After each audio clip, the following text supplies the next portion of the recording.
যে কোনো শুটকি এই প্রসেস ফলো করে সংরক্ষণ করলে 2 বছরেও নষ্ট হবে না।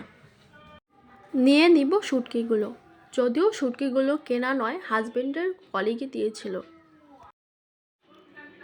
মাছের মাথা, পাখনা, লেজ ফেলে নিব।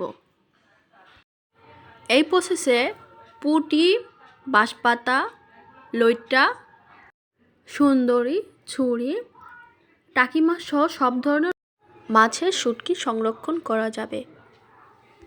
এবার মাছগুলো পছন্দসই সাইজে ছোট ছোট টুকরা করে নিব। এভাবে টুকরা করে রাখলে রান্নার আগে জাস্ট ধুয়েই রান্না করতে পারবেন। সবগুলো মাছ টুকরা করা শেষ।